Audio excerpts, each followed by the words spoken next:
नमस्कार आप सभी को। करंट अफेयर्स की विशेष कक्षा में एक बार फिर से आप सबका स्वागत है। प्रश्न 20 हैं और प्रश्नों की पीडीएफ, कल की पीडीएफ आपको शेयर कर दी गई है। जिनको नहीं मिला है एक बार फिर से वीडियो के डिस्क्रिप्शन में लिंक है, वहां से जाकर टेलीग्राम ग्रुप से जुड़ें और पीडीएफ प्राप्त कर लीजिए।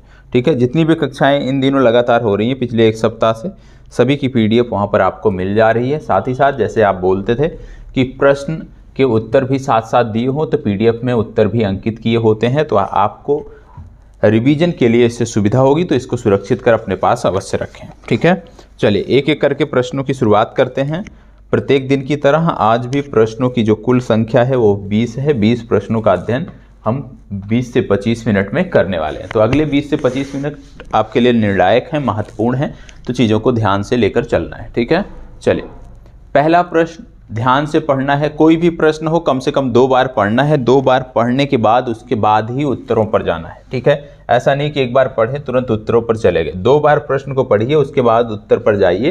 तो यदि आपने कभी भी पढ़ा होगा तो निश्चित रूप से आपका मस्तिष्क जो आपका उत्तर है, सही उत्तर क्या है इसके लिए, उसको कैच करेगा। ठीक है, तो प्रयास क्या करना है कि कम से कम 2 बार प्रश्नों को पढ़ना है। अभी आप परीक्षा भवन में नहीं बैठे हैं, इसलिए यहाँ पे समय की आपको पूरी आज़ादी है। ठीक है, मार्च 2021 में प्रधानमंत्री नरेंद्र मोदी ने कहां से आज़ादी के अमृत महोत्सव इंडिया @75 के पूर्वालोकन कार्यकलापों का उद्घाटन किया। यहाँ पे बोला जा रहा है कि आज़ादी के अमृत महोत्सव की बात हो रही है कि आज़ादी के अमृत महोत्सव के पूर्वालोकन कार्यकलापों का उद्घाटन कहां से किया गया, आपको बताना है। चंपारण, साबरमती, बेलगांव, नागपुर, 4 विकल्प दिए हुए हैं। इन चारों विकल्पों में से आपको अपने उत्तर का चुनाव करना है। तो चलें, पहले ध्यान से पढ़ना है, इसके बाद जवाब देना है। चलिए, तो आप सब जानते होंगे आज़ादी का अमृत महोत्सव कब से कब तक मनाया जा रहा है और क्यों मनाया जा रहा है, ये सारे कारण आपको पता होंगे, क्योंकि प्रतिदिन यदि हम देखें कहीं ना कहीं पूरे भारत में इससे संदर्भित कार्यक्रम आपको देखने को मिलते हैं। और यदि आप PIB और ऑल इंडिया रेडियो रेगुलर देखते होंगे तो निश्चित रूप से आप इसके बारे में अवश्य ही अवगत होंगे। तो चलें बताएं, ध्यान से पढ़ना है और इसके बाद जवाब देना है। चले, ध्यान से पढ़ना है, उसके बाद जवाब देना है। क्या उत्तर होगा इसका? 4 विकल्प दिए हुए हैं, इन चारों में से सही जवाब क्या है ये आपको बताना है। चलें, देखो चंपारण, साबरमती, बेलगांव और नागपुर, इनमें से यदि आप देख रहे होंगे कि ज़्यादातर जो स्थान हैं वो महात्मा गांधी से जुड़े हुए स्थान हैं, और इसका सही उत्तर जो है वो है साबरमती। साबरमती आश्रम से इस कार्यक्रम की शुरुआत हुई थी, भारतीय प्रधानमंत्री द्वारा इसकी शुरुआत की गई थी। और आप जानते हो कि भारत की स्वाधीनता के 75वीं वर्षगांठ के उपलक्ष्य में इसको मनाया जा रहा है, और भारत सरकार द्वारा विभिन्न राज्यों में, विभिन्न क्षेत्रों में इसके संदर्भ में कार्यक्रम भी लगातार आयोजित किए जा रहे हैं। तो इसका सही उत्तर हो गया साबरमती। और आपको बता दें 15 अगस्त 2022 को हमारे स्वाधीनता के 75 वर्ष पूरे हो जाएंगे, ये आपको पता होना चाहिए। अब यहाँ पे बात हो रही है साबरमती आश्रम की, तो आपको पता है कि साबरमती आश्रम जो है ये आपको देखने को मिलता है गुजरात राज्य में। और कल इससे जुड़े हुए तथ्यों के बारे में बताया था, जैसे कि महात्मा गांधी के जीवन से जुड़े हुए विभिन्न आश्रमों के बारे में बताया था। जैसे फिनिक्स आश्रम के बारे में आपको बताया गया था, आपको सदाकत आश्रम के बारे में कल की कक्षा में बताया गया था। तो निश्चित तौर पर आपको याद आना चाहिए। यदि याद नहीं आ रहा है तो चीज़ें थोड़ी सी आपको ध्यान देने की ज़रूरत है, क्योंकि यदि एक ही दिन में आप चीज़ों को भूल जा रहे हैं तो करंट अफेयर्स में बड़ी मुश्किलें आगे आने वाली हैं। ठीक है, गुजरात की बात हो रही है, तो सबसे पहले वर्तमान समय में जब हम किसी राज्य की बात करते हैं तो भले ही यह हमारी परीक्षा के लिए महत्वपूर्ण नहीं है, लेकिन प्रत्येक राज्य के राज्यपाल और मुख्यमंत्री की जानकारी भारत का नागरिक होने के नाते जानना जरूरी है। तो आपको बता दें गुजरात की राजधानी है गांधीनगर, और वर्तमान समय में यहाँ पे मुख्यमंत्री हैं भूपेंद्र पटेल, इनका नाम आपको याद रखना है। राज्यपाल की यदि हम बात करें तो आचार्य देवव्रत यहाँ के राज्यपाल हैं। ठीक है, आचार्य देवव्रत यहाँ के राज्यपाल हैं, ये आपको पता होना चाहिए। आपको पता होगा कि गुजरात में एक स्थान है जामनगर, जामनगर का नाम अवश्य सुना होगा। जामनगर गुजरात में एक स्थान है, और जामनगर लगातार विभिन्न संदर्भों में चर्चा में रहता है। क्यों चर्चा में रहता है? जैसे हाल ही में रिलायंस ने विश्व का सबसे बड़ा चिड़ियाघर बनाने का फैसला लिया और ये विश्व का सबसे बड़ा चिड़ियाघर जो रिलायंस द्वारा बनाया जा रहा है ये जामनगर में बनाया जा रहा है। इससे पूर्व आपने देखा था कि भारतीय प्रधानमंत्री ने बताया कि 2 नए आयुर्वेद संस्थान खोले जाएंगे और ये जो 2 नए आयुर्वेद संस्थान खोले जा रहे थे इसमें से भी एक आपका जामनगर से संबंधित था, दूसरा जयपुर से संबंधित था। ये भी आपको पता होना चाहिए। साथ ही साथ यह भी आपको पता होना चाहिए कि गुजरात की राजधानी जो है गांधीनगर, वहाँ पर आपको देखने को मिलेगा कि पहली बार डिफेंस एक्सपो का आयोजन किया जा रहा है। गुजरात में पहली बार डिफेंस एक्सपो का आयोजन किया जा रहा है और यह डिफेंस एक्सपो गुजरात के गांधीनगर में आयोजित किया जाएगा, यह भी आपको पता होना चाहिए। इसके साथ साथ पिछले दिनों, क्योंकि आप जानते हो उत्तर प्रदेश लगातार चर्चा में है, चाहे वो पूर्वांचल एक्सप्रेस की बात हो, चाहे वो काशी विश्वनाथ कॉरिडोर की बात हो, क्योंकि उत्तर प्रदेश में चुनाव है तो इसलिए उत्तर प्रदेश लगातार चर्चा में बना हुआ है। अब अगर उत्तर प्रदेश चर्चा में बना हुआ है तो उत्तर प्रदेश से जुड़े हुए जो भी फैक्ट हैं वो आपकी परीक्षाओं के लिए महत्वपूर्ण हो जाते हैं। उत्तर प्रदेश के बारे में आपको पता होगा कि उत्तर प्रदेश में है अयोध्या, जो अब एक जिला के रूप में भी है, ठीक है, भगवान राम की नगरी के नाम से जाना जाता है। तो अयोध्या के बारे में आपको पता होना चाहिए कि गुजरात सरकार ने गुजरात के अंतर्गत, गुजरात राज्य के अंतर्गत जो आदिवासी थे उनको अयोध्या की तीर्थ यात्रा के लिए 5,000 रुपये की सहायता देने की घोषणा की थी। यह भी आपको पता होना चाहिए, ठीक है। और यदि हम बात कर लें अमृत महोत्सव की, यहाँ पे बात हो रही है, तो यदि बात की जाए कि उत्तर प्रदेश में अमृत महोत्सव की शुरुआत कहाँ से हुई थी, तो आपको याद रखना है कि काकोरी एक स्थान है जो कि लखनऊ के आसपास पड़ता है। तो काकोरी घटना आप जानते होंगे, काकोरी षड्यंत्र के संदर्भ में बहुत सारे लोगों को फांसी दी गई थी, वो सारी चीज़ें ऐतिहासिक घटनाक्रम में आप कवर किए होंगे। तो काकोरी से उत्तर प्रदेश में इस महोत्सव की शुरुआत की गई थी, यह भी आपको पता होना चाहिए, ठीक है। तो एक प्रश्न से आपने इतनी सारी जानकारियां देखी और उम्मीद करता हूं कि सभी के सभी फैक्ट आपने नोट किए होंगे, ठीक है। यदि आपके नोटबुक में नहीं होंगे तो कम से कम मस्तिष्क में तो नोट होने चाहिए, ठीक है। चलिए दूसरा प्रश्न, जून 2021 में भारत के किस राज्य ने विदेशी ड्रैगन फ्रूट दुबई को निर्यात किया? यहाँ पे एक ड्रैगन फ्रूट की बात हो रही है और बोला जा रहा है कि भारत के किस राज्य ने ड्रैगन फ्रूट को जो है वो निर्यात किया दुबई को। देखिए यहाँ पे आपको बता दें कि ड्रैगन फ्रूट, पहले यदि हम देखें इसकी ओरिजिन की यदि हम बात करें तो ड्रैगन फ्रूट मुख्य रूप से मलेशिया, थाईलैंड, फिलीपींस, यूएसए आदि देशों का एक महत्वपूर्ण फल है, ठीक है। लेकिन आज के समय में भारत के भी बहुत सारे राज्य हैं जहां पर इनको उगाया जा रहा है, जैसे पश्चिम बंगाल हो गया, गुजरात हो गया, महाराष्ट्र हो गया। इन राज्यों में भी अब इनकी उपज देखने को मिलती है, इनकी खेती देखने को मिलती है, इनकी बागवानी देखने को मिलती है। इससे पहले भी लंदन और बहरीन को निर्यात किया गया था। लंदन को जो निर्यात किया गया था वो गुजरात से किया गया था, बहरीन को जो निर्यात किया गया था वो पश्चिम बंगाल से किया गया था। लेकिन यहाँ पे क्या बोला जा रहा है, दुबई को निर्यात कहाँ से किया गया? तो ड्रैगन फ्रूट को हमने दुबई को निर्यात किया है, किस राज्य से किया है वह यहाँ पे पूछा जा रहा है।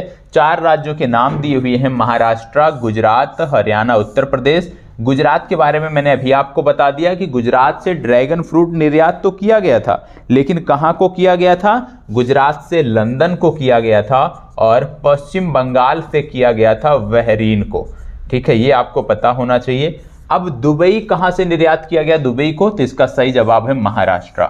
महाराष्ट्र से पहली खेप ड्रैगन फ्रूट की दुबई को भेजी गई है, यह आपको पता होना चाहिए। अब अगर महाराष्ट्र से भेजी गई है तो महाराष्ट्र आपकी परीक्षा के लिए महत्वपूर्ण हो जाता है। महाराष्ट्र की राजधानी आप जानते होंगे, महाराष्ट्र जो राज्य है इसकी राजधानी है मुंबई, आप सबको पता होगा। यहाँ पे यदि हम मुख्यमंत्री की बात करें तो आप जानते होंगे उद्धव ठाकरे यहाँ पे मुख्यमंत्री हैं और भगत सिंह कोश्यारी, इनका नाम आपको याद रखना है, भगत सिंह कोश्यारी ये महाराष्ट्र के राज्यपाल हैं, इनके बारे में आपको पता होना चाहिए। महाराष्ट्र के अंतर्गत एक मिशन चल रहा है और ये बहुत ही महत्वपूर्ण मिशन है, इसका नाम है मिशन वात्सल्य, ठीक है। इसको याद कर लीजिएगा, बहुत बार पूछा गया है और पूछा जाएगा, इन दिनों बहुत अत्यधिक पूछा जाने वाला एक प्रश्न है कि मिशन वात्सल्य किससे संबंधित है। मिशन वात्सल्य विशेष रूप से उनके लिए संबंधित है, ऐसी महिलाओं के लिए संबंधित है जिन्होंने कोविड के दौरान, कोविड के चाहे प्रथम वेरिएंट हो, चाहे प्रथम वेव रही हो या द्वितीय वेव रही हो, कोविड के दौरान जो है जिन्होंने भी अपने पति को खो दिया है, तो ऐसी महिलाओं की मदद के लिए मिशन वात्सल्य महाराष्ट्र सरकार द्वारा चलाई जा रही है, ये आपको पता होना चाहिए। इसके साथ साथ आपको पता होगा कि महाराष्ट्र में एक गांव है जिसको बोलते हैं कन्हार गांव, ये आपको पता होना चाहिए, कन्हार गांव। और इस कन्हार गांव को जो है पूरे गांव को वाइल्ड लाइफ सेंचुरी के रूप में अधिसूचित कर दिया गया है। तो यदि आपसे पूछ लिया जाए कि कन्हार गांव वाइल्ड लाइफ सेंचुरी कहां पर है, तो आपको जवाब देना है कि कन्हार गांव वाइल्ड लाइफ सेंचुरी महाराष्ट्र से संबंधित है। और आपको बता दें कि यह 50वां वाइल्ड लाइफ सेंचुरी घोषित किया गया है, यह भी आपको पता होना चाहिए। ठीक है, चलिए बढ़ते हैं आगे। इसको बताएं, फरवरी 2021 में भारत के किस राज्य में महाबाहु ब्रह्मपुत्र का शुभारंभ किया गया? ये है क्या? सबसे पहले महाबाहु ब्रह्मपुत्र ये है क्या, ये हमें जानने की जरूरत है। ठीक है, भारत के किस राज्य में शुरू किया गया है? तो आप वहां पर पहुंचने से पहले सबसे ज़्यादा जरूरी है कि ये है क्या, किस संदर्भ में है यह आपको पता होना चाहिए। चलिए एक बार आप देखें क्या है, राज्य का बताएं कि किस राज्य से संबंधित है, उसके बाद फिर मैं इससे संदर्भित चर्चा करता हूं और जो भी फैक्ट हैं इससे संदर्भित वो मैं आपके समक्ष रखता हूं। बताएं, फरवरी 2021 में भारत के किस राज्य में महाबाहु ब्रह्मपुत्र का शुभारंभ किया गया, ये आपको बताना है। असम, तेलंगाना, गुजरात या मध्य प्रदेश? यहाँ पे यदि आप देखें थोड़ा सा भी होता है कि थोड़ा सा अपना दिमाग लगाएं, तो यहाँ पे क्या बोला जा रहा है, महाबाहु ब्रह्मपुत्र, ब्रह्मपुत्र का जिक्र किया जा रहा है। और ये जो 4 राज्य दिए हुए हैं, इनमें से यदि हम बात करें कि ब्रह्मपुत्र नदी किससे संदर्भित है, तो आप देखोगे कि इसमें से असम राज्य ही ऐसा है जिससे ब्रह्मपुत्र नदी संदर्भित है। तो यदि हमें कुछ भी नहीं पता था इस प्रश्न के बारे में और हमें जवाब देना होता कि नहीं हमें इसका जवाब देना है, तो हमें किस विकल्प पर जाना चाहिए था? हमें असम पर जाना चाहिए था। क्यों? क्योंकि ब्रह्मपुत्र नदी का संबंध अन्य किसी राज्य से नहीं है। ठीक है, तो इसका सही जवाब भी होगा ए विकल्प, असम इसका सही उत्तर होगा। अब यह है क्या, इसके बारे में आपको बता दें। विशेष रूप से आप जानते होंगे कि भारत में इस समय रोपैक्स जहाज फेरी, जिसको फेरी सर्विस बोलते हो, इसका लगातार विभिन्न राज्यों में उद्घाटन किया जा रहा है। विभिन्न नदियों में रोपैक्स फेरी सर्विस की सेवा शुरू की जा रही है। तो उसी को ध्यान में रखते हुए जो ब्रह्मपुत्र नदी में जो बहुत सारे द्वीप हैं, उन द्वीपों को कनेक्ट करने के लिए, उन द्वीपों के लिए रोपैक्स जहाज सेवा शुरू की गई है और यह विशेष रूप से असम में शुरू की गई है। ठीक है, ब्रह्मपुत्र और उसकी सहायक नदियों पर यह शुरू किया गया है, तो असम इसका सही जवाब होगा। असम की यदि हम बात करें तो आप जानते हो असम की राजधानी है दिसपुर, नाम सबको पता होगा। और साथ ही साथ यह भी पता होना चाहिए असम के संदर्भ में कि असम के मुख्यमंत्री कौन है, तो आप जानते होंगे हिमंता बिस्वा शर्मा। हिमंता बिस्वा शर्मा यहाँ के मुख्यमंत्री हैं। राज्यपाल की यदि हम बात करें तो प्रोफेसर जगदीश मुखी यहाँ के राज्यपाल हैं, ये आपको पता होना चाहिए। साथ ही साथ यहाँ पे आपको पता होना चाहिए कि जब बात आती है असम की, तो असम का एक चावल है जिसको बोलते हैं बोको चावल। ठीक है, इसको जीआई टैग मिला है, ये आपको पता होना चाहिए। असम का बाओ धान आप सुनते होंगे, इसको भी जीआई टैग मिला है, ये भी असम से संबंधित है। इसके बाद चावलों में यदि हम बात करें तो कतरनी चावल आपके बिहार से संबंधित है, मुंगेर से, तो कतरनी चावल आपको पता होना चाहिए, बिहार से संबंधित है। इसके बाद आप देखते होंगे मुक्तोश्री चावल, सुना रहा होगा आपने पहले, मुक्तोश्री चावल, ये पश्चिम बंगाल से संबंधित था, आर्सेनिक रेजिस्टेंस चावल था। और आपने एक चावल और इन दिनों सुना होगा जिसको बोलते हैं बुद्ध चावल, और बुद्ध चावल का एक दूसरा भी नाम है काला नमक चावल। और काला नमक चावल जो है ये उत्तर प्रदेश से संबंधित है। उत्तर प्रदेश का एक जिला है सिद्धार्थनगर, ये सिद्धार्थनगर से संबंधित है। और अभी हाल ही में इस चावल की पहली खेप सिंगापुर को भेजी गई थी, मतलब इस चावल को सिंगापुर को निर्यात किया गया है, ये आपको पता होना चाहिए।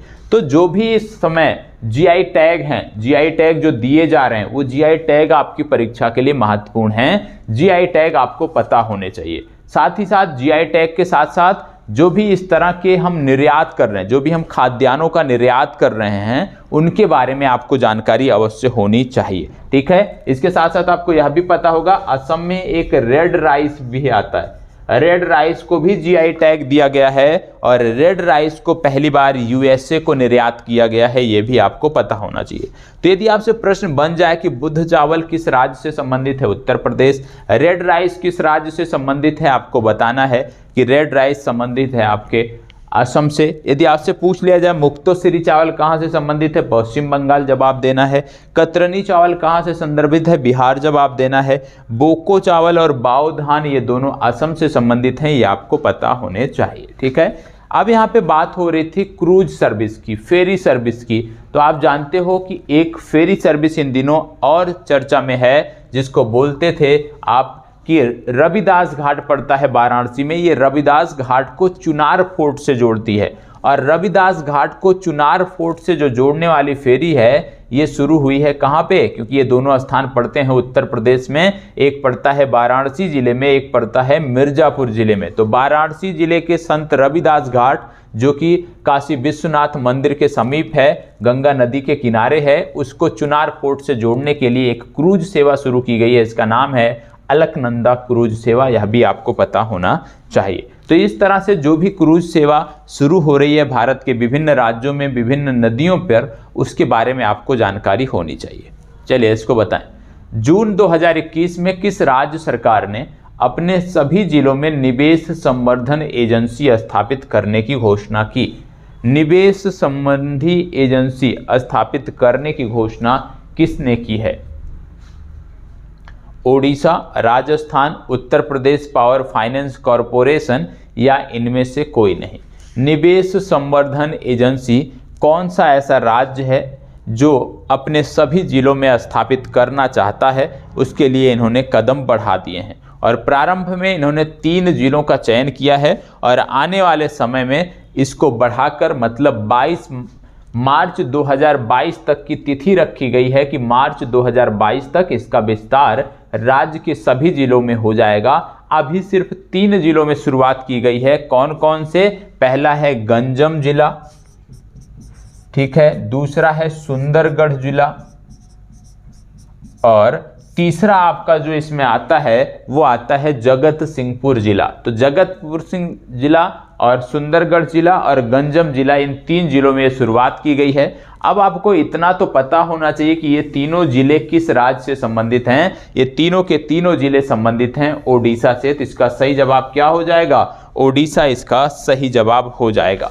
ओडिशा के बारे में आपको पता होगा कि ओडिशा की राजधानी है भुवनेश्वर। क्या राजधानी है? भुवनेश्वर यहाँ की राजधानी है। मुख्यमंत्री की यदि हम बात करें तो नवीन पटनायक यहाँ के मुख्यमंत्री हैं, नाम याद रखिएगा, ठीक है, बहुत ही महत्वपूर्ण है। और राज्यपाल की यदि हम बात करें तो गणेशी लाल यहाँ के राज्यपाल हैं, ठीक है, इनका भी नाम आपके लिए महत्वपूर्ण है, पता होना चाहिए। ठीक है, अब कुछ फैक्ट मैं आपको बता दे रहा हूँ। जैसे मैंने आपको बताया कि उड़ीसा की राजधानी है भुवनेश्वर। भुवनेश्वर के संबंध में क्या फैक्ट आपको याद रखना है आज के समय में कि भुवनेश्वर 100% टीकाकरण वाला पहला शहर भारत का बना था। भारत का पहला शहर जिसने 100% टीकाकरण का लक्ष्य प्राप्त किया वो शहर था भुवनेश्वर। यदि आपसे पूछ लिया जाए कि भारत का पहला गांव कौन सा है जिसने 100% वैक्सीनेशन का लक्ष्य प्राप्त किया है, तो आपको याद रखना है वेयान गांव, WEWYAN। ये वेयान गांव कहाँ पे पड़ता है? वेयान गांव पड़ता है जम्मू कश्मीर में।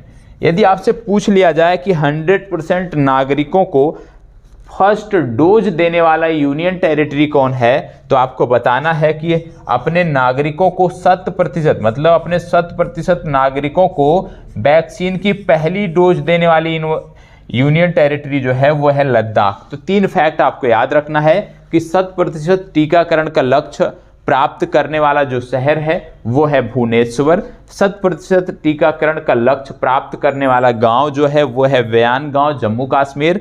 तीसरा आपको पता होना चाहिए कि 100% नागरिकों को फर्स्ट डोज मुहैया कराने वाला पहला यूटी है लद्दाख। इतनी जानकारी आपको पता होना चाहिए। पिछले दिनों मैंने आपको बताया था जब भारतीय प्रधानमंत्री के द्वारा 2 रणनीतिक तेल भंडारों की बात की गई थी जिनको स्थापित किया जाएगा उड़ीसा में, जिनमें से एक था चंडीखोल, चंडीखोल में एक चंडीखोल में स्थापित किया जाएगा जो कि चंडीखोल उड़ीसा में है। दूसरा जो है ये पादुर में स्थापित किया जाएगा, पादुर पड़ता है कर्नाटक में। तो याद रखना है 2 नए रणनीतिक तेल भंडार गृह बनाए गए हैं, पहला है चंडीखोल में, दूसरा है पादुर कर्नाटक में। चंडीखोल पड़ता है उड़ीसा में और पादुर पड़ता है कर्नाटक में। और ये जो तेल भंडार गृह बनाए गए विशेष रूप से कच्चे तेल को रिजर्व रखने के लिए बनाए गए। ठीक है, चलिए आगे बढ़ते हैं, इसको बताएं। जनवरी 2021 में आर्थिक मामलों की मंत्रिमंडलीय कमेटी ने उत्तर प्रदेश राज्य के स्वामित्व की किस इकाई को बंद करने की मंजूरी दी है? बताएं किस इकाई को बंद करने की मंजूरी दी है। और आपको बता दें कि यदि आपने बीटेक किया होगा, मैकेनिकल इंजीनियरिंग, इलेक्ट्रिकल इंजीनियरिंग, तो आप जानते होंगे कि फाइनल ईयर के दौरान आपको विभिन्न जो कंपनियां होती हैं उनमें जाना पड़ता है एक ट्रेनिंग के लिए। तो ये जो आप ट्रेनिंग करते हो विशेष रूप से प्रयोगात्मक आप कह सकते हैं, तो ये आपके विभिन्न संस्थानों में होता है। जैसे बहुत सारे लोग DLW जाते हैं, बहुत सारे लोग स्कूटर इंडिया भी जाते हैं जिसकी यहाँ पे बात हो रही है। तो यहाँ पे जिसको बंद करने की बात हो रही है ये है scooter India limited. Scooter India limited आपको लखनऊ में देखने को मिलेगा, विशेष रूप से लखनऊ के सरोजनी नगर क्षेत्र में यह स्थापित है। यदि आप लखनऊ एयरपोर्ट गए होंगे तो उसी से थोड़ा सा आगे पड़ता है सरोजनी नगर, उसी के आसपास ये आपको देखने को मिलेगा स्कूटर इंडिया लिमिटेड। विशेष रूप से स्कूटर इंडिया लिमिटेड जो है ये घाटे में चल रही थी, लंबे समय से घाटे में चल रही थी। और आपको बता दें कि इससे कोई लाभ भी, बहुत ज़्यादा लाभ भी इससे नहीं हो रहा था, क्योंकि ये जो कंपनी थी विशेष रूप से 2 पहिया और 3 पहिया वाहनों को बनाने वाली एक कंपनी थी, ये आपको पता होना चाहिए। तो स्कूटर इंडिया लिमिटेड को बंद करने की मंजूरी मिली है, ये विकल्प आपका सही उत्तर है। अब स्कूटर इंडिया लिमिटेड को बंद करने की मंजूरी मिली है और स्कूटर इंडिया लिमिटेड है लखनऊ में। यदि लखनऊ में है तो सबसे पहले आपको पता होना चाहिए लखनऊ गोमती नदी के किनारे है। अब आप में से जो छात्र देख रहे हैं यदि किसी को यह पता है कि गोमती नदी का उद्गम कहां से होता है तो आप अवश्य बताएं कि गोमती नदी का उद्गम कहां से होता है। दूसरी बात आपको बता दें कि यहाँ के मुख्यमंत्री हैं योगी आदित्यनाथ और आनंदीबेन पटेल यहाँ की राज्यपाल हैं। वर्तमान समय में यूपी में चुनावी सरगर्मियां तेजी पर हैं, क्योंकि आने वाले महीनों में उत्तर प्रदेश में चुनाव है, तो इसलिए उत्तर प्रदेश में नई नई योजनाओं की भी घोषणाएं की जा रही हैं। तो ये जो नई नई योजनाएं उत्तर प्रदेश में घोषित की जा रही हैं उस पर भी आपको अपनी नज़र बनाकर रखनी है, क्योंकि कहीं ना कहीं इन योजनाओं से संदर्भित प्रश्न आपकी परीक्षा में देखने को मिल सकते हैं। जैसे कि पूर्वांचल एक्सप्रेस वे, पिछले दिनों आपने सुना होगा कि पूर्वांचल एक्सप्रेस वे का उद्घाटन भारतीय प्रधानमंत्री ने सुल्तानपुर जिले से किया था। पूर्वांचल एक्सप्रेस वे 341 किलोमीटर लंबा एक्सप्रेस वे है, यह आपको पता होना चाहिए। इसमें यह पूछा जा सकता है कि किन 2 स्थानों को जोड़ता है, तो ये लखनऊ से गाजीपुर को जोड़ता है, ये आपको पता होना चाहिए। इसके बाद फिर आपने देखा होगा काशी विश्वनाथ कॉरिडोर का उद्घाटन किया भारतीय प्रधानमंत्री ने, तो काशी विश्वनाथ कॉरिडोर के बारे में पूछा जा सकता है। अलकनंदा क्रूज सेवा के बारे में पूछा जा सकता है। तो इन सब के बारे में आपको पता होना चाहिए। तो उत्तर प्रदेश क्योंकि आपसे पड़ोसी राज्य है, आपका बिहार का पड़ोसी राज्य है, तो जो भी घटनाक्रम उत्तर प्रदेश में हो रहे हैं, विशेष रूप से पूर्वी उत्तर प्रदेश में जो घटनाक्रम हो रहे हैं उस पर आपको नजरें बनाकर रखनी है, क्योंकि बॉर्डर आपसे शेयर होता है, इसलिए परीक्षा में आपके लिए महत्वपूर्ण प्रश्न यहाँ से बन सकते हैं। ठीक है, चलिए आगे बढ़ते हैं। प्रश्न संख्या 6, इसको बताएं। यहाँ पे क्या बोला जा रहा है? 7वीं हिंद महासागर नौसैनिक संगोष्ठी के बारे में बात हो रही है और बोला जा रहा है, देखो ध्यान दीजिएगा, परीक्षा में हम क्या गलती करते हैं, क्योंकि परीक्षा में इस तरह के ज्यादातर जो प्रश्न होते हैं उनमें क्या बोला जाता है, सत्य कथन की पहचान करें। ठीक है, तो हमारे मन मस्तिष्क में हमेशा यही रहता है कि हम पूरा नहीं पढ़ते हैं, हमें यही होता है कि सत्य कथन की ही पहचान करनी है, लेकिन यहाँ पे क्या करना है, असत्य कथन की पहचान करनी। ये इसीलिए दिया जाता है क्योंकि छात्र लगातार सत्य कथन की पहचान करते हुए आगे बढ़ते हैं। उनके दिमाग में हमेशा यही होता है कि इस तरह से कोई प्रश्न आएगा तो उसमें यही पूछा जाएगा कि सत्य कथन की पहचान करें। लेकिन यहाँ पे क्या बोला गया है कि असत्य कथन की पहचान करना है। इसके संदर्भ में कौन सा असत्य है, तो चलिए बताएं इनमें से कौन सा असत्य है, आपको बताना है। पहला बोला जा रहा है इसका आयोजन 28 जून से 3 जुलाई 2021 तक प्रशांत महासागर में किया जाएगा। दूसरा बोला जा रहा है इसका आयोजन फ्रांसीसी नौसेना द्वारा किया जाएगा। तीसरा बोला जा रहा है हिंद महासागर नौसैनिक संगोष्ठी एक द्विवार्षिक कार्यक्रम है। इनमें से कौन सा गलत है ये आपको बताना है। सबसे पहले आप ध्यान से प्रश्न को पढ़ें, इसके बाद मैं आपको कुछ बताता हूं फैक्ट, वो चीजें आपको देखनी है। चलें बताएं इनमें से कौन सा गलत है वो आपको बताना है।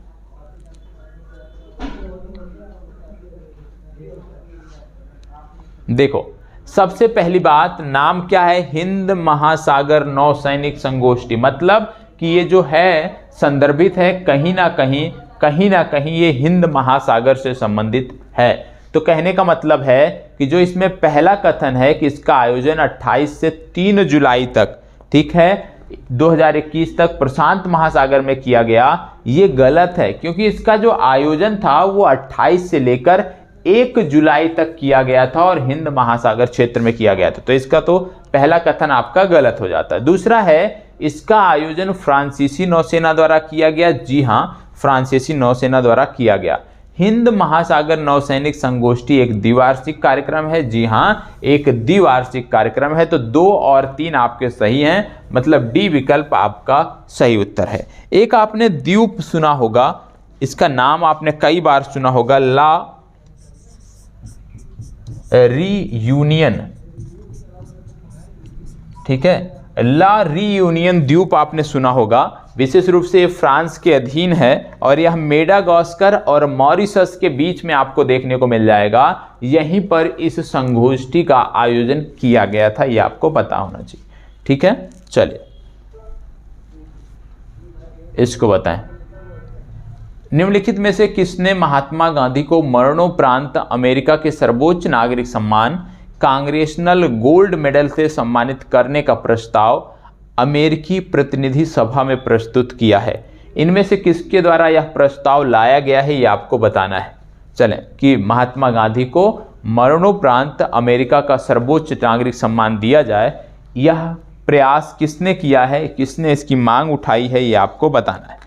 चलें,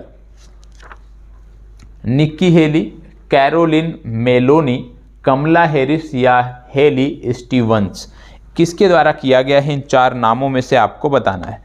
अब यहाँ पे एक चीज़ आपको और पता चल गया कि अमेरिका का सर्वोच्च नागरिक सम्मान को कहते क्या है, तो इसको नोट कर लीजिएगा कि अमेरिका के सर्वोच्च नागरिक सम्मान को कांग्रेशनल गोल्ड मेडल कहते हैं, यह भी आपको पता होना चाहिए। और आपको बता दें कि इसकी मांग उठाई है कैरोलिन मेलोनी ने।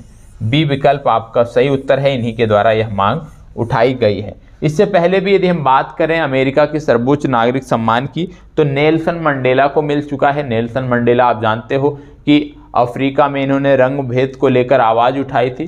ठीक है, तो नेल्सन मंडेला दक्षिण अफ्रीका में काफ़ी प्रसिद्ध, जिस तरह से आप महात्मा गांधी को समझते हैं उसी तरह से दक्षिण अफ्रीका में नेल्सन मंडेला जी को समझा जाता है। जॉर्ज वाशिंगटन को यह पुरस्कार दिया गया था, अमेरिका के पूर्व राष्ट्रपति, तथा म्यांमार की जो काउंसलर थी आंग सांग सूकी, उनको भी यह पुरस्कार मिल चुका है। तो महात्मा गांधी को भी दिए जाने की बात की जा रही है, यह भी आपको पता होना चाहिए। ठीक है, चल प्रश्न संख्या 8, यहाँ पे बात हो रही है UNEP की, संयुक्त राष्ट्र पर्यावरण कार्यक्रम की। बोला जा रहा है हाल ही में किसे संयुक्त राष्ट्र पर्यावरण कार्यक्रम के न्यूयॉर्क स्थित कार्यालय का सहायक महासचिव और प्रमुख नियुक्त किया गया है। इस तरह के प्रश्न बहुत महत्वपूर्ण नहीं है। ठीक है, इस तरह के प्रश्न यदि आप याद भी नहीं कर पाते हैं तो भी घबराने की ज़रूरत नहीं है। इस तरह के प्रश्न यदि आप जवाब आज नहीं दे पा रहे हैं तो भी परेशान होने की ज़रूरत नहीं है। इस तरह के प्रश्न बहुत कम ही पूछे जाते हैं। सिर्फ एक उदाहरण के रूप में इसको यहाँ पे रख दिया गया है कि इस तरह की जो संस्थाएं हैं उनके बारे में भी थोड़ा सा आपको ध्यान रखने की ज़रूरत है। तो इसका सही उत्तर है लिगिया नोरोन्हा, सी विकल्प आपका सही उत्तर है। चलिए इसको बताएं। हाल ही में इंटरपोल ने पारिवारिक डीएनए के माध्यम से लापता व्यक्तियों की पहचान करने के लिए एक नया वैश्विक डेटाबेस लॉन्च किया है। वो कौन सा है? गुमशुदा व्यक्तियों की तलाश के लिए उनके फैमिली के डीएनए मैचिंग के माध्यम से उनका पता लगाया जाएगा और इसके लिए एक विशेष डेटाबेस तैयार किया है इंटरपोल ने। तो इनमें से कौन सा वो डेटाबेस है जो तैयार किया है इंटरपोल ने, आपको बताना है।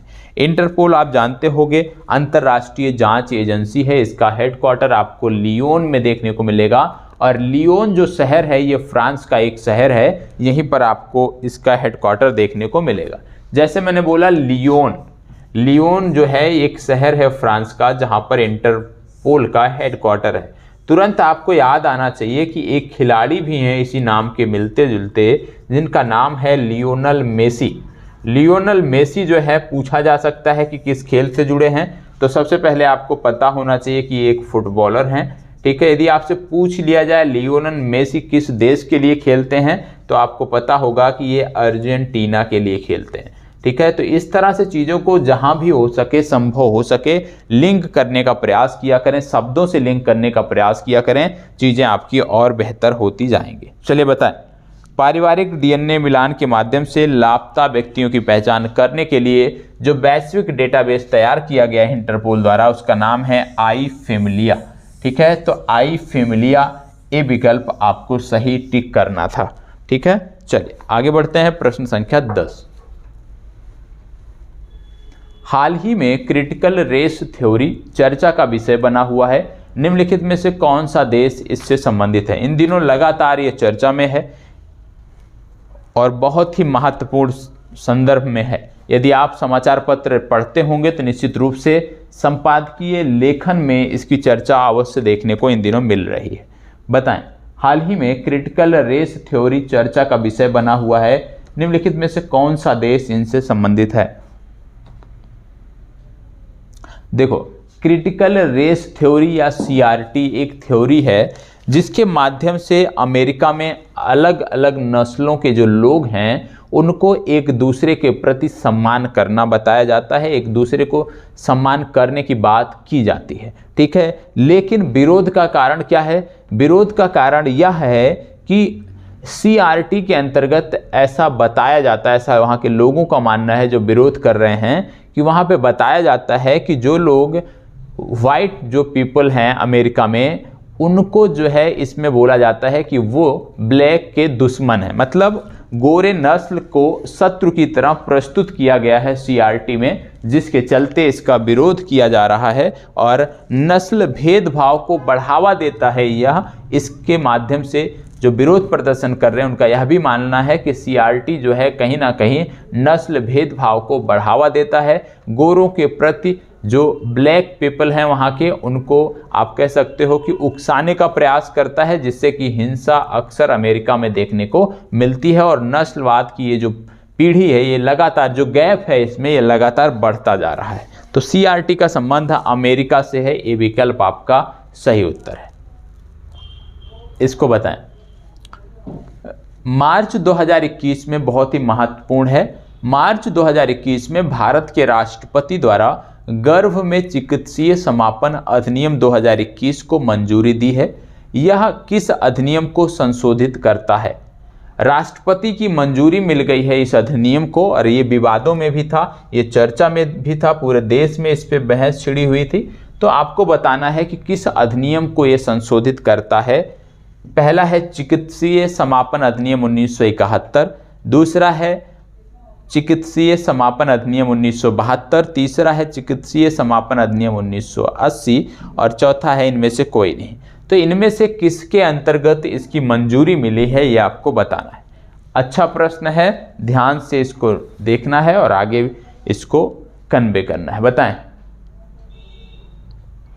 देखो विशेष रूप से इसका जो उद्देश्य था, इसका जो संशोधन का जो विषय प्रस्तुत किया गया था, इसमें जो संशोधन की मांग देखी गई थी, विशेष रूप से महिलाओं को सुरक्षित गर्भपात तक पहुंच स्थापित करने के लिए इसमें संशोधन राष्ट्रपति द्वारा किया गया है। राष्ट्रपति की स्वीकृति मिली है संसद से पास होने के बाद और इसमें क्या है कि असुरक्षित गर्भपात के कारण जो मृत्यु दर है उसको कम करना इसका उद्देश्य है। इसके माध्यम से पहले क्या थी, गर्भपात की जो सीमा थी पहले वो 20 सप्ताह हुआ करती थी, जिसको बढ़ाकर अब 24 सप्ताह कर दिया गया है। तो सिर्फ इतना याद रखना है कि इसके माध्यम से जो गर्भपात की सीमा है उसको बढ़ाकर 20 सप्ताह से लेकर अब 24 सप्ताह कर दिया गया है, ये आपको पता होना चाहिए। तो सिर्फ 20 और 24 का जो गैप है ये आपको आपकी परीक्षा की दृष्टि से याद रखना है।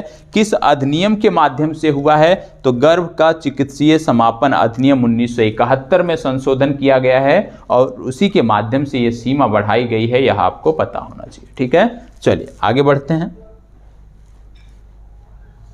इसको बताएं। फरवरी 2021 में आयोजित एरो इंडिया 2021 क्या है? एरो इंडिया 2021 क्या है? विशेष रूप से एरो इंडिया में क्या होता है कि हम प्रदर्शनी एक प्रकार की प्रदर्शनी है जिसमें हम अपने जो हमारे अत्याधुनिक विमान होते हैं, जो हमारे हथियार होते हैं, जो हमारे उन्नत किस्म के उपकरण होते हैं, उनकी हम प्रदर्शनी लगाते हैं और वैश्विक पटल पर उनको दिखाने का प्रयास करते हैं, जिससे कि उनको निर्यात के लिए कुछ कॉन्ट्रैक्ट मिल सके, जिससे कि हम जो हमारी तकनीक है उसका हम निर्यात कर सकें। तो विशेष रूप से इसमें यदि आप देखोगे तो 4 विकल्प हैं। पहला कह रहा है एक नौसैनिक अभ्यास, नहीं है क्योंकि एरो इंडिया जुड़ा हुआ है। दूसरा है भारत श्रीलंका के बीच सैन्य अभ्यास, ये भी गलत है क्योंकि भारत श्रीलंका के बीच एक प्रमुख सैन्य अभ्यास है जिसको बोलते हैं सिलिनेक्स। तीसरा कह रहा है द्विवार्षिक अंतर्राष्ट्रीय सैन्य और नागरिक एयर शो, और चौथा है इनमें से कोई नहीं। सी विकल्प आपका सही उत्तर है क्योंकि ये द्विवार्षिक एक एयर शो है, तो सी विकल्प आपका सही उत्तर है। आयोजन कहाँ पे किया गया था यदि आपसे पूछ लिया जाए तो इसका आयोजन किया गया था बेंगलुरु में। बेंगलुरु में एलहंका वायुसेना स्टेशन है जहां पर इसका आयोजन किया गया था। 13वां संस्करण था अब तक का, यह आपको पता होना चाहिए। यदि बात की जाए कि किस मंत्रालय द्वारा इसका आयोजन किया जाता है, तो आपको याद रखना है कि इसका आयोजन रक्षा मंत्रालय द्वारा किया जाता है, यह भी आपको पता होना चाहिए। ठीक है, अब यहाँ पे एक जानकारी और नोट कर लीजिएगा। यदि ना पता हो आपको कि वर्तमान समय में हमारे एयर चीफ मार्शल कौन है, मतलब वायुसेना के प्रमुख कौन है, तो उनका नाम आप याद कर लीजिएगा। वर्तमान समय में BR चौधरी वायुसेना के प्रमुख हैं, इनका नाम आपको पता होना चाहिए। नौसेना के नए प्रमुख हाल ही में बनाए गए हैं, उनका भी नाम आपको पता होना चाहिए। कमेंट बॉक्स में आप बताओगे कि नौसेना के नए प्रमुख कौन बनाए गए हैं। वायुसेना के प्रमुख के बारे में हमने बता ही दिया। थल सेना के प्रमुख के बारे में आपको पता होगा कि CDS के रूप में उनकी नियुक्ति हाल ही में हुई है, तो थल सेना में भी पद खाली हुआ है, जल्द ही वहां पर भी नियुक्ति की जाएगी। तो विशेष रूप से भारत की तीनों सेनाओं के प्रमुखों के बारे में आपको जानकारी अवश्य होनी चाहिए। यहाँ से संदर्भित प्रश्न अक्सर आपकी परीक्षा में पूछे जाते हैं, और इतनी बड़ी दुर्घटना हुई है तो निश्चित रूप से इस संबंध में प्रश्न पूछे जाने की पूरी संभावना है। ठीक है, चलिए प्रश्न संख्या 13। मई 2021 में कोविड-19 की जांच के लिए भारत की पहली स्वपरीक्षण रैपिड एंटीजन टेस्ट किट को किसके द्वारा मंजूरी दी गई है? एक रैपिड एंटीजन टेस्ट किट विकसित किया गया है, और ये जो टेस्ट किट है इसके माध्यम से घर बैठे आप 15 मिनट में कोविड की जांच कर सकते हैं। इसका नाम है कोविसेल्फ। कोविसेल्फ नाम से ये किट विकसित की गई है। इसके माध्यम से 15 मिनट के अंतर्गत आप अपनी कोविड जांच कर सकते हैं, और अब इसको मंजूरी भी मिल गई है। तो बोला जा रहा है कि किसकी मंजूरी मिली है? भारतीय चिकित्सा अनुसंधान परिषद, भारतीय विज्ञान अनुसंधान परिषद, भारतीय जैव प्रौद्योगिकी संस्थान, इनमें से कोई नहीं। तो निश्चित रूप से ICMR के अंतर्गत ये सारी चीजें आती हैं, तो भारतीय चिकित्सा अनुसंधान परिषद इसका सही उत्तर है। ए विकल्प आपका सही उत्तर है। अब बात आती है कि इसको बनाया किसने, ये भी आपको पता होना चाहिए। तो इसको बनाया है माई लैब डिस्कवरी सॉल्यूशंस। क्या नाम है? माई लैब डिस्कवरी सॉल्यूशंस इसका नाम है। पुणे बेस्ड एक कंपनी है, पुणे में इसका हेडक्वार्टर है। और जब बात पुणे की आती है, कोविड की आती है, तो आपको तुरंत याद आना चाहिए सीरम इंस्टीट्यूट ऑफ पुणे। क्यों याद आना चाहिए? क्योंकि सीरम इंस्टीट्यूट ने भारत में जो वैक्सीनेशन हो रहा है उनमें से एक महत्वपूर्ण वैक्सीन सीरम इंस्टीट्यूट द्वारा भारत में तैयार की गई है, और आप जानते होंगे उसका नाम है कोविशील्ड। और सीरम इंस्टीट्यूट के प्रमुख पूछे जा सकते हैं, कौन है? तो इनका नाम आपको याद रखना है, अदार पूनेवाला। ठीक है, इसके साथ साथ आपको बता दें कोवोवैक्स अमेरिका की एक वैक्सीन है, इसको भी सीरम इंस्टीट्यूट वर्तमान समय में बना रहा है। इसको बताएं। भारत का पहला डुगोंग संरक्षण रिजर्व किस राज्य केंद्र शासित प्रदेश में स्थापित किया जाएगा? भारत का पहला डुगोंग संरक्षण रिजर्व कहां स्थापित किया जाएगा, आपको बताना है। डुगोंग का मतलब बहुत कम लोग समझ पाते होंगे। डुगोंग का मतलब है समुद्री गाय, जो आप बोलते हैं सी काऊ या समुद्री गाय, उसी को बोलते हैं डुगोंग। तो भारत का पहला डुगोंग संरक्षण रिजर्व कहां स्थापित किया जा रहा है? अंडमान निकोबार, तमिलनाडु, गुजरात या लक्षद्वीप? बताएं, इनमें से कौन सा सही उत्तर है, आपको बताना है। कहां पर स्थापित किया जा रहा है? देखो ये कहां पर पाए जाते हैं। ये मन्नार की खाड़ी में आपको देखने को मिलेंगे, कच्छ की खाड़ी में देखने को मिलेंगे, पाक की खाड़ी में आपको देखने को मिलेंगे, और ये जो स्थापित किया जा रहा है ये किया जा रहा है तमिलनाडु में। मतलब बी विकल्प आपका सही उत्तर होगा। ठीक है, याद रखिएगा, महत्वपूर्ण प्रश्न है। वन्य जीव संरक्षण अधिनियम 1972 की यदि हम बात करें अनुसूची प्रथम के अंतर्गत इसको रखा गया है। IUCN की सुभेद श्रेणी में ये शामिल है, तो आपकी परीक्षा के लिए महत्वपूर्ण है। ठीक है, चलिए आगे बढ़ते हैं। जनवरी 2021 में कैराकल चर्चा में रहा। कैराकल क्या है? कैराकल क्या है बताएं। कैराकल क्या है ये आपको बताना है। मध्यम आकार की जंगली बिल्ली, जंगली कुत्ता या जंगली हाथी? कैराकल क्या है? पिछले दिनों चर्चा में था और मैंने आपको बताया था कि गुजरात और राजस्थान की सीमावर्ती क्षेत्रों में ये पाए जाते हैं। विशेष रूप से एक बड़े आकार की यह एक बिल्ली है। तो याद रखिएगा कैराकल का संबंध एक मध्यम आकार की जंगली बिल्ली से है। इसको बताएं। जून 2021 में किस विभाग ने घोषणा की है कि वह वर्ष 2021 में महाराष्ट्र में 7 नए डॉपलर रेडार स्थापित करेगा? डॉपलर रेडार स्थापित करने के लिए किसने घोषणा की है? भारतीय मौसम विज्ञान विभाग, भारतीय जलवायु विभाग, विज्ञान एवं प्रौद्योगिकी विभाग या इनमें से कोई नहीं? बताएं, इनमें से कौन सा उत्तर सही है? किसके द्वारा महाराष्ट्र में 7 नए डॉपलर रडार स्थापित किए जाएंगे? देखो इसका सही उत्तर हो जाएगा भारतीय मौसम विज्ञान विभाग, ए विकल्प। ठीक है, इसको बताएं। हाल ही में चर्चा में रहा आरवाकल ग्रीनफील्ड हवाई अड्डा कहाँ स्थित है? बताएं, आरवाकल ग्रीनफील्ड हवाई अड्डा कहाँ स्थित है?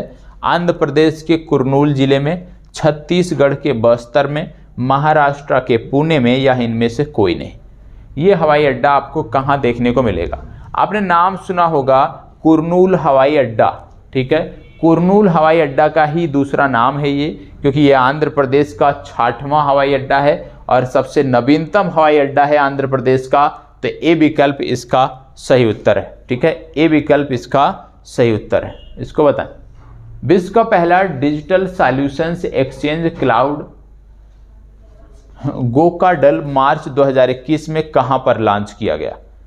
इसका लॉन्चिंग कहां पर हुई है आपको बताना है। भारत, चीन, फ्रांस या जर्मनी? इन 4 देशों में से कहां पर इसकी लॉन्चिंग हुई है ये आपको बताना है। चलें, कहां पर इसकी लॉन्चिंग हुई है आपको बताना है। देखो जो नहीं पता है उसको नोट कर लीजिएगा, जरूरी है, क्योंकि विगत 1 वर्षों की करंट अफेयर्स देख रहे हो और करंट अफेयर्स की एक महत्वपूर्ण भूमिका है। ठीक है, देखो करंट अफेयर्स ऐसा है कि सब नहीं कर पाते हैं, तो इसलिए यह बेहतर होता है। जैसे सब्जेक्ट कोई है, ठीक है, तो सब्जेक्ट हर कोई बेहतर कर सकता है। ठीक है, लेकिन करंट अफेयर्स हर कोई बेहतर नहीं कर सकता। तो करंट अफेयर्स में यदि आप बेहतर करते हो तो आपकी रैंकिंग में सुधार होता है, चीज़ें बेहतर होती हैं, आपका जो अंतराल होता है दूसरों से वो बढ़ता है, आप ऊपर जाते हो। ठीक है, यदि जीएस में आप करते हो अच्छा, क्योंकि जीएस में तो सब कर रहे हैं। ठीक है, तो जहाँ पे बात हो रही है करंट अफेयर्स तो महत्वपूर्ण भूमिका निभाएगा। याद रखिएगा इसकी लॉन्चिंग हुई है भारत में। ए विकल्प सही उत्तर है। इसको बताएं। जनवरी 2021 में भारतीय नौसेना के सी विजिल 21 सैन्य अभ्यास का कौन सा संस्करण आयोजित हुआ? सी विजिल सैन्य अभ्यास विशेष रूप से इसमें कोई देश भाग नहीं लेता है, बल्कि भारत की जैसे तटरक्षक बल हो गए, भारतीय नौसेना हो गए, ये आपस में मिलकर ये अभ्यास करते हैं और इसका उद्देश्य होता है कि तटवर्ती क्षेत्रों की सुरक्षा को और सुदृढ़ करना। तो तटवर्ती क्षेत्रों की सुरक्षा को सुदृढ़ करने के लिए यह एक द्विवार्षिक सैन्य अभ्यास है। और आपको बता दें, यहाँ पे बात हो रही है कि कौन सा संस्करण इसका आयोजित किया गया, तो सी विजिल का यह दूसरा संस्करण आयोजित किया गया। बी विकल्प आपका सही उत्तर है। ठीक है, आज का लास्ट प्रश्न। जून 2021 में डीआरडीओ द्वारा किस रॉकेट के उन्नत संस्करण का सफल परीक्षण किया गया? किस रॉकेट के उन्नत संस्करण का सफलतापूर्वक परीक्षण किया गया? आपको बताना है अग्नि, पिनाक, अस्त्र या पृथ्वी। इन चारों में से कौन सा है ये आपको बताना है। अग्नि, पिनाक, अस्त्र या पृथ्वी। बात हो रही है डीआरडीओ की। आप जानते हो defence research and development organisation, 1958 में इसकी स्थापना हुई थी। दिल्ली में इसका हेडक्वार्टर है। जी सतीश रेड्डी इसके प्रमुख हैं। और आपको यह भी याद होगा कि इसका आदर्श वाक्य है बलस्य मूलम विज्ञानम, या strength origin is in science.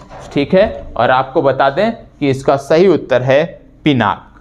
ठीक है, बी विकल्प सही उत्तर है पिनाक। पिनाक आपको करेक्ट करना है। ठीक है, चलिए, तो आज के लिए जो प्रश्नों की सीरीज थी वो यहीं पर समाप्त होती है। ठीक है, कल फिर मिलेंगे इसी प्रकार से प्रश्नों की सीरीज के साथ। तब तक के लिए इसी प्रकार हमारे साथ बने रहें। और कोई भी असुविधा यदि है, कोई भी समस्या यदि है करंट अफेयर्स में, तो बताएं।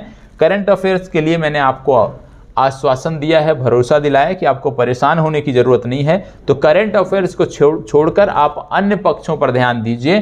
करंट अफेयर्स जितना आपके साथ कराया जा रहा है उतना रेगुलर अपडेट बनाए रखें, उतना अपने आप को अपडेट रखें। बाकी चीज़ें आपके लिए परेशान होने की जरूरत नहीं रहेगी, क्योंकि अब साप्ताहिक करंट अफेयर्स भी शुरू कर रहा हूँ सोमवार से। तो सोमवार को आपको साप्ताहिक करंट अफेयर्स भी मिलेगा, वहाँ पर भी आप चीज़ों को देखोगे। और इस तरह से जो हमारा गैप था, जैसे हम अभी मानते थे कि हम 80 से 90% तक कर पाएंगे, लेकिन हमारा प्रयास है कि हम 90% से ज़्यादा प्रयास करें, 90% से ज़्यादा प्रश्नों को हम करंट अफेयर्स के प्रश्नों को सही करके परीक्षा में आएँ।